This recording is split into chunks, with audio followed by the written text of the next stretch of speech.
Hello, I'm Dr. Naveen Pemmaraju, professor of leukemia at MD Anderson Cancer Center, and today I'm happy to be joined by my friend and colleague, Dr. Fadi Haddad, assistant professor of leukemia at MD Anderson Cancer Center, and this is the CancerWise podcast. We're really excited to join you today to discuss an important emerging topic in both the clinic and research, which is that of MRD, used to be known as minimal residual disease, now known as measurable residual disease. And by way of background, this is simply a monitoring tool that doctors and physicians around the world can use to more closely and at a larger and deeper level analyze the remission status of their patients with both acute and chronic leukemias. And so without further ado, I want to start this session by bringing in Dr. Fadi Haddad. Really, Dr. Haddad, you've been an expert in multiple leukemias, importantly, both chronic and acute. And I was wondering if you could start off the discussion of MRD with telling us kind of the history, maybe using CML or chronic myeloid leukemia as a model, and then we'll talk about some of the other leukemia types. But take it away, Dr. Haddad. Thank you, Dr. Pemmaraju, for the introduction. That's so nice to have this overview. And if you allow me, before we start, I would like to present the MRD the way I present it to my patients in clinic. I usually give them the example of the iceberg. We all know the tip of the iceberg is just 10% of what we actually see, but the remaining 90% is hidden deep underneath the water. So this is similar in leukemia, actually. When patients present to us with a disease, this is what we actually see in their blood, in their bone marrow under the microscope. But once we treat the patients, the disease will slowly go away. And many times we look under the microscope to the blood or to the bone marrow, but we do not see any further leukemia. Does this mean that the leukemia is really gone or not? This is when we need further and deeper testing, which we call MRD testing. And those could pick leukemias at a very low level, even could pick one leukemia cell in a big sea of normal cells, 10,000 cells, 100,000 cells, 1 million normal healthy cells in our bone marrow. You can, even with those tests, pick up one bad or one leukemic cells. And this is what we'll be discussing today. Let me start, as you nicely mentioned, with chronic myeloid leukemia, CML. This disease is a disease where our bone marrow produces too much of a certain type of white cells. 25 years ago, before 2000, people used to die of this disease, but now we have very potent and new medications that cure almost 98%, almost 100% of the patients. So it's very important when those patients receive those treatments, how should we monitor them as physicians? This is when we're gonna assess for MRD. The test that we use in this type of disease is called PCR, polymerase chain reaction. This is a test that is done in the lab. Usually we take a blood sample. It's just a simple blood draw that the patients will do, and we send it to the lab. And we are able to detect if there is any CML remaining at a very sensitive or specific level. One cell of CML could be detected among 10,000 or even 100,000 of normal healthy cells. And this is very important when dictating the treatment. Once patient is treated, the patient should be monitored every 3 months with this PCR test. And we need to track how much the disease is improving. As long as the disease is going below 10% initially, then below 1% thereafter, then the patient is doing well and can continue treatment. If the PCR level rises beyond 10%, then this is a sign that the disease is becoming more resistant and might need a change of therapy. So this tells you that the MRD is very important in monitoring the disease and deciding the course of therapy. Wow, that was a very lovely analogy. I want to make sure everyone heard what you said. Tip of the iceberg phenomenon. That's exactly what we're talking about with MRD. Again, used to be known as minimal residual disease, now measurable residual disease. And I love what you said about CML. Not only it's academically, theoretically relevant, but as you and I know, this is what we're all doing in the clinic every day. So it's essential what you said, not just luxurious. So the next question now, after chronic myeloid leukemia or CML, is another area in which you're world expert, and it's that of ALL, acute lymphoblastic leukemia. Before our time, adult leukemia, particularly ALL leukemia, actually did not enjoy the same survival outcomes as, say, our pediatric colleagues and counterparts. But over the last, I would say, 20 years, especially with the pioneering work of our own chairman, Dr. Hagop Kantarjian, the outcomes in ALL for adults have been markedly better, if not cured in many cases. One of those tools, rather than being a treatment, has actually been the monitoring of the MRD, as you were talking about earlier. So can you comment on the evolution of MRD testing, maybe over the last 10 years, and with some of the newer tools that you and the team are using?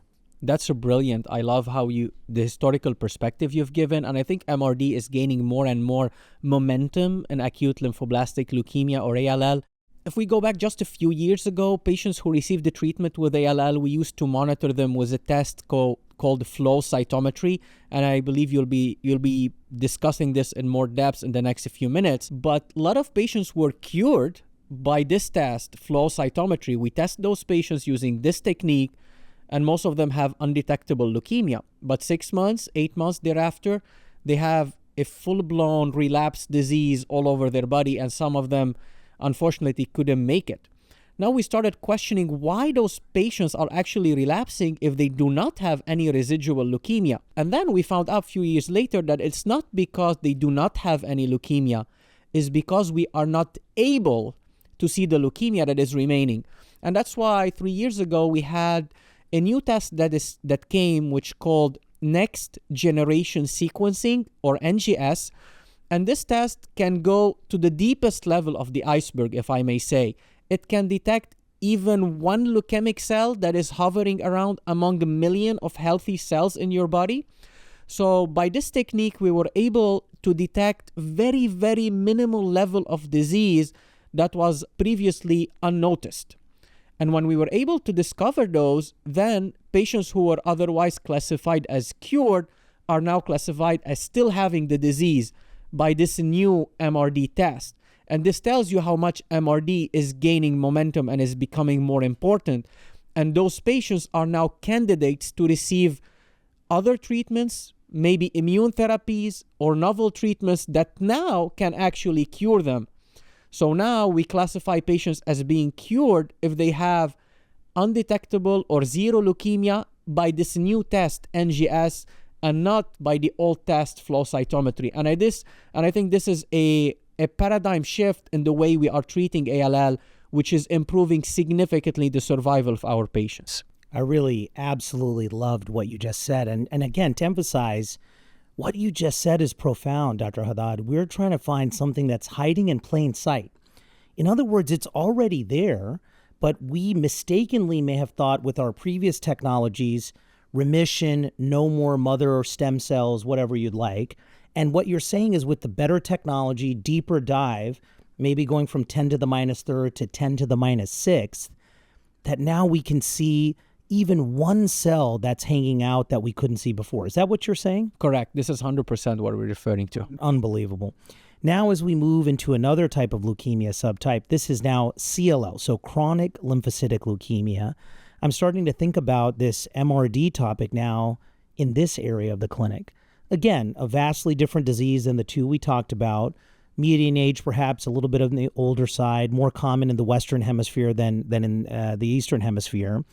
But this CLL is a common leukemia. Hundreds of thousands of patients a year are walking around with this just in North America and the Western Hemisphere. What I want to ask you is, are these MRD tests available in this chronic leukemia, and how are you using it there? I'm going to answer you with a very controversial answer. So in med school, probably me, probably you and others, up until recently, 2023, 2024, we used to say chronic lymphocytic leukemia, CLL, is an incurable disease because always patients have undetectable disease by, again, flow cytometry and other techniques. We stop treatment. Few years after, the leukemia is back again.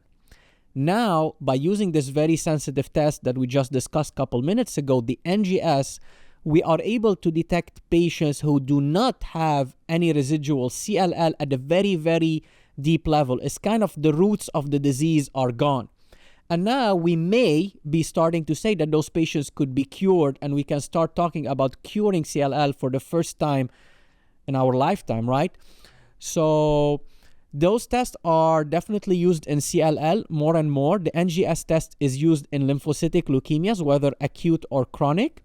In chronic leukemia, the utility is to monitor patients after finishing treatment to see after 6 months, 1 year, 2 years, if those patients truly have no leukemia left behind or they still have some minimal leukemia there. But in chronic, it's different than in acute. If you have a chronic leukemia, then I may allow that you remain just under close monitoring and observation with minimal leukemia left behind, because we know that in the chronic disease, usually the leukemia will put years and years before it really becomes significant to cause any life-threatening effects on you compared to acute. So I would say more and more we're seeing this in CLL.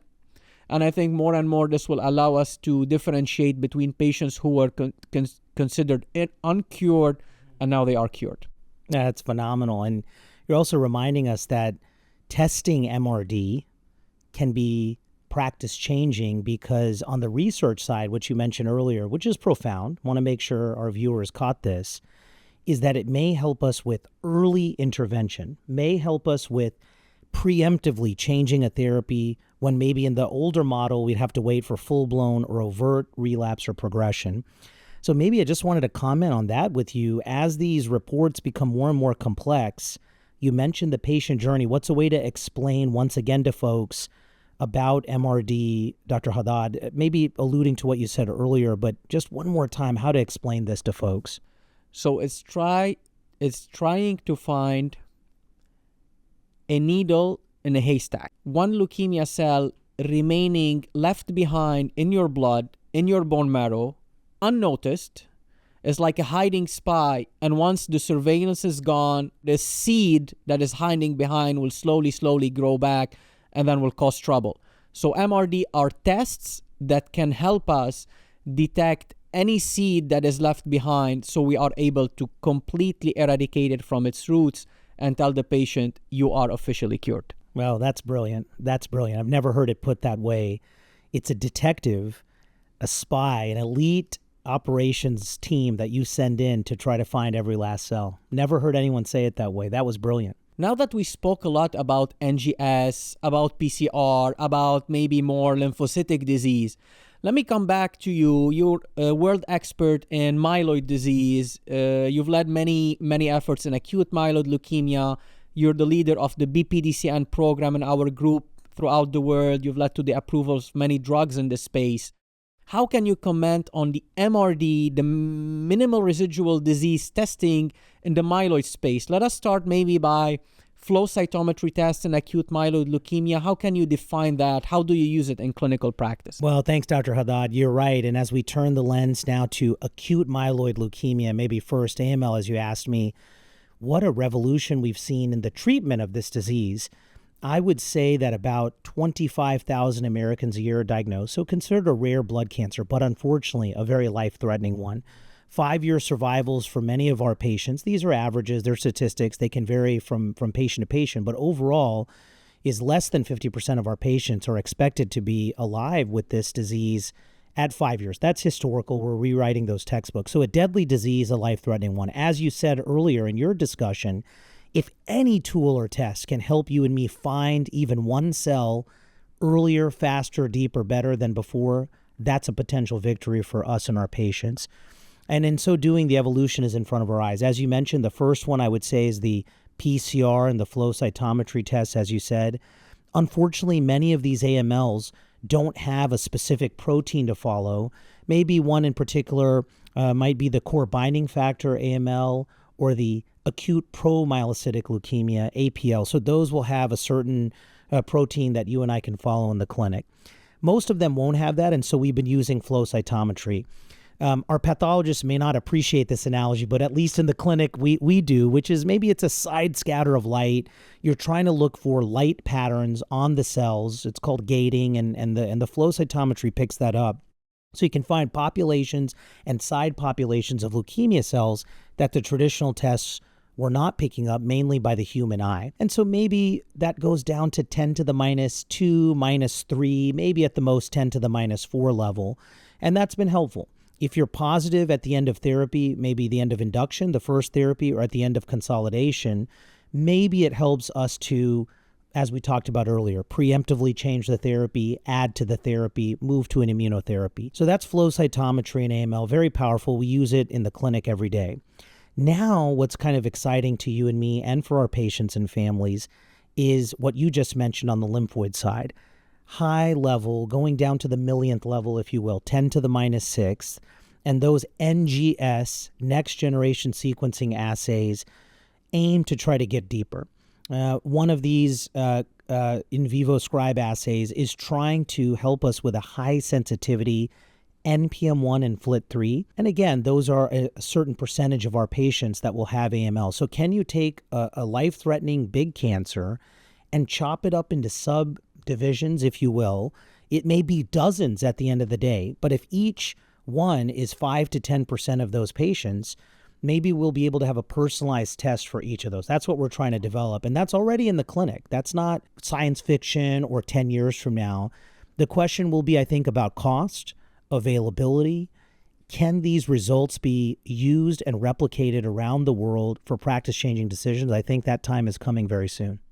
Wow, that's phenomenal what you're describing. So if we heard it correctly, now AML is not a single disease, you're saying. Exactly. It's a variety of disease according to what the genes each patient has. And you're mentioning those new techniques can actually detect those genes at a very sensitive level? You could not have said it better. In the 1970s, AML was only understood by what one could see with the human eye under the microscope. That was called the FAB, or French American British classification. AML M0 to M7, based on the size and shape of the cells.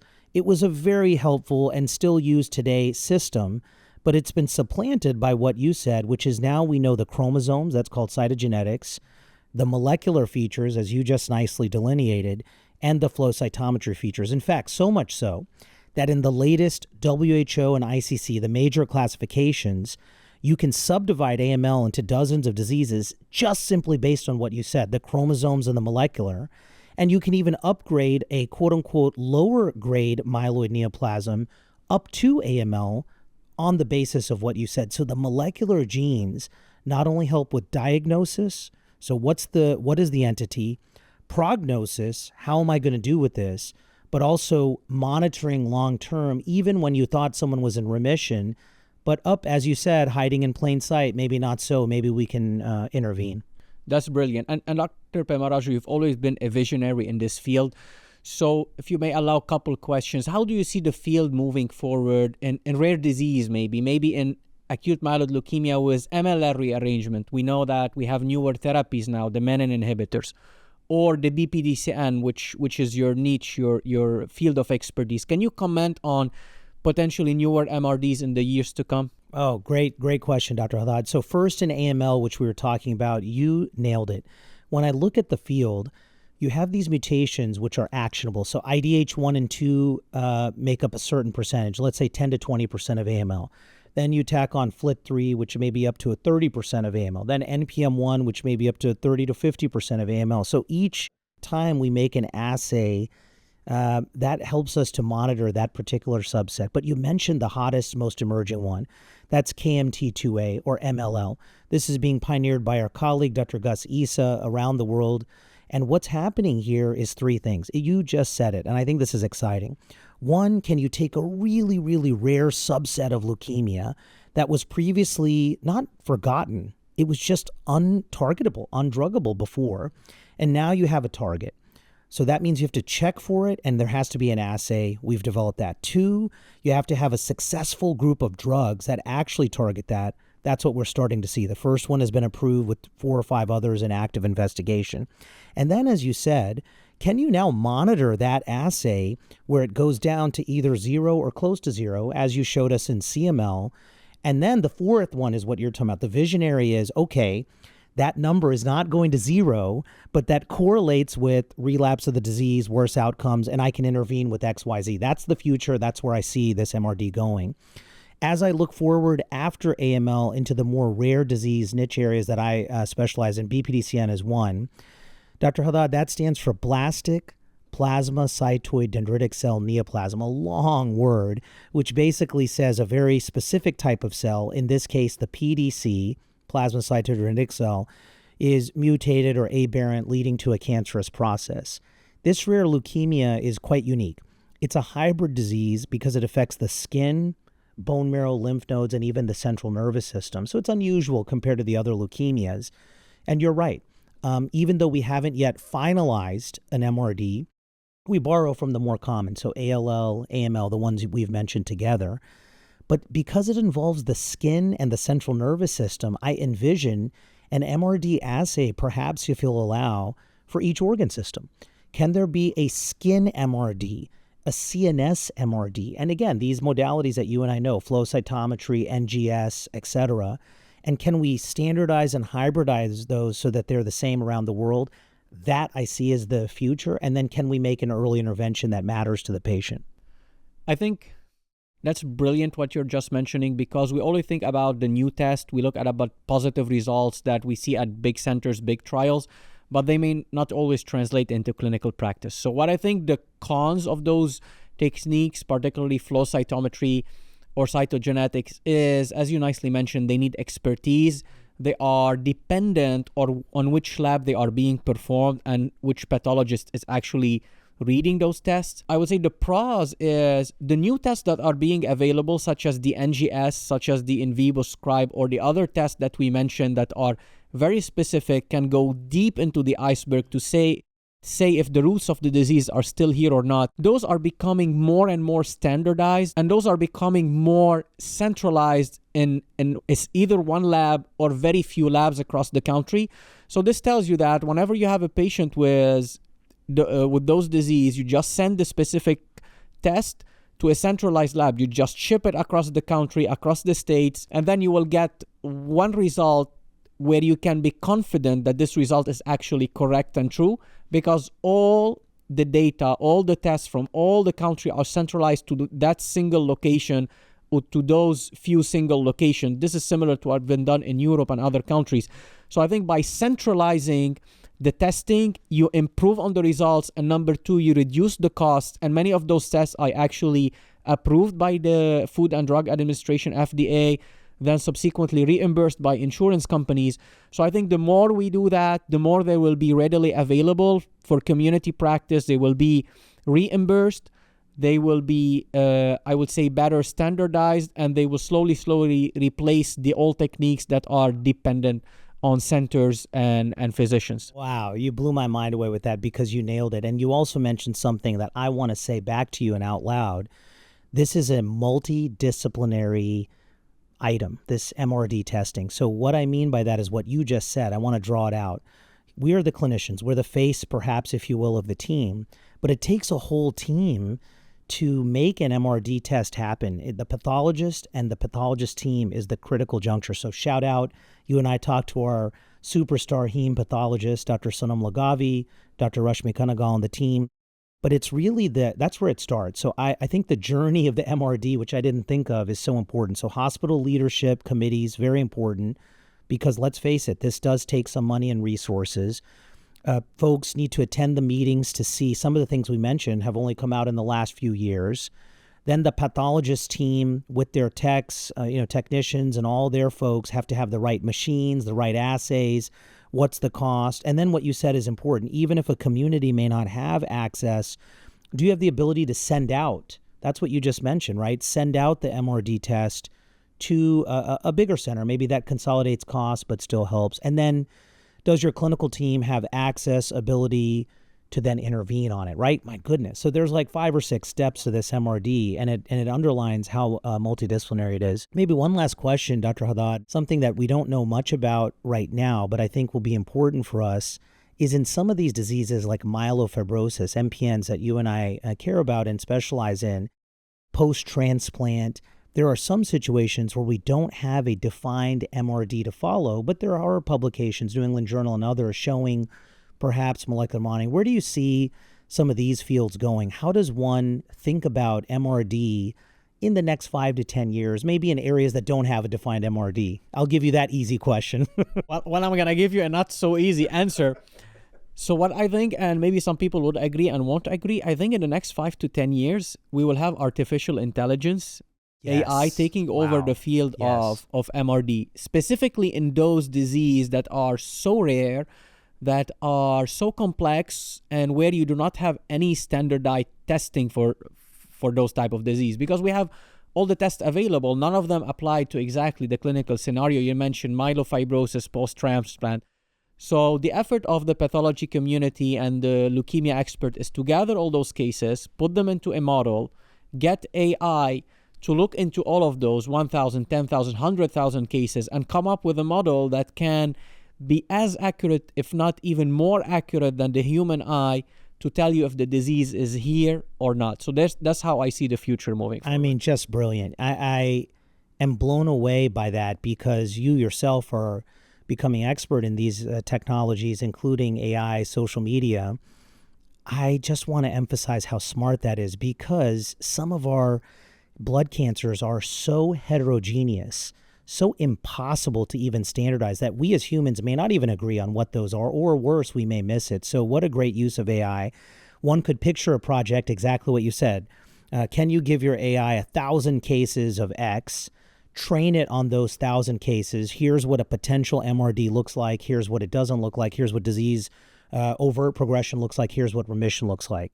Then you go to a validation cohort of another 1,000 and another 1,000 until you're ready for prime time. And another issue that you bring up is using non-invasive means. Currently, right now, most MRD assays are either at the tissue-specific or bone marrow level. But we should say one great breakthrough is many of these are available through the peripheral blood, right? So that's great.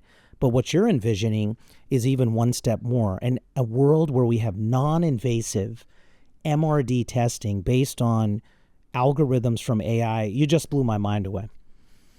That's amazing. I think the question for you, the last question then, is what would you say about how does one factor in MRD testing into the future of research in the non-myeloid, non-lymphoid leukemia? So a couple of them that we didn't mention here, aplastic anemia, PNH, some of these have a defined factor to follow, but as you know, most of them don't. Do you envision that we can have an MRD for every single subtype of leukemia? That's a tricky question. I'm not sure that we actually could have an MRD for all type of disease, because some disease we need to be old school and just look at what the tissue is telling us. Because as you nicely mentioned at the beginning, to be able to track a disease, you need to have at least a marker, a barcode, a protein. But what if you don't have any of those?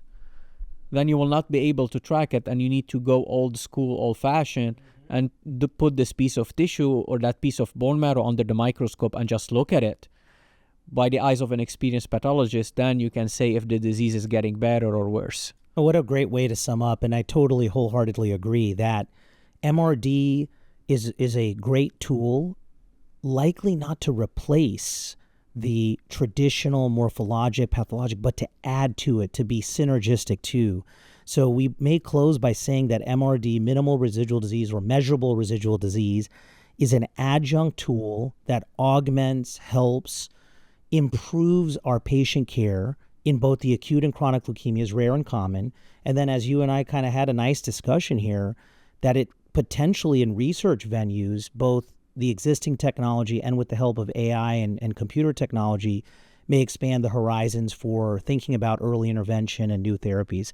Dr. Haddad, I have to tell you, as always, when I meet up with you, I love talking to you, but you just blew my mind away several times during this. So I hope the viewers out there got something out of this. Thank you, Dr. Pemmaraju, for this interesting discussion. I hope it was helpful. And hopefully when we do it next time, we will have more updates, and maybe all what we said today is going to become controversial. Well said. Thank you so much. And thanks to everyone for joining us on the CancerWise podcast.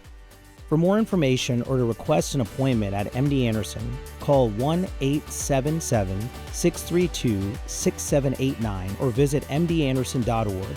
And thanks for listening to the CancerWise podcast from MD Anderson Cancer Center.